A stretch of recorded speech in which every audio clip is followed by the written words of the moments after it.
I'm going to be attending Rice University as part of the class of 2026. When I took the test in May of this year, I got a 1520 or something. How did Excel Academy help you prepare for standardized tests? I joined the SET bootcamp program. Teachers like Mr. Keeman and Mr. David gave me like techniques and tips to like improve my time management, like answering the questions very quickly. They also gave me practice tests and lots of advice and stuff like that, so I can like become more confident taking the test. In the end, like when I took the test in May of this year, I got a 1520 or something. And I'll be going to Cornell University in class of 2026. How did Excel help you with the college counseling process? Excel helped me create like a strong personal statement for my essay because I came to them with certain ideas I had and they let me know whether it was good or not, and I was able to like shoot off my ideas to them and they were able to shoot back with ideas to help me like write my essay.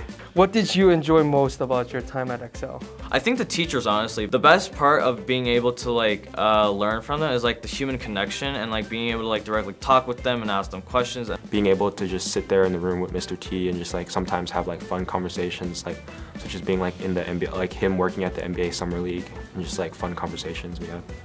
Thank you very much.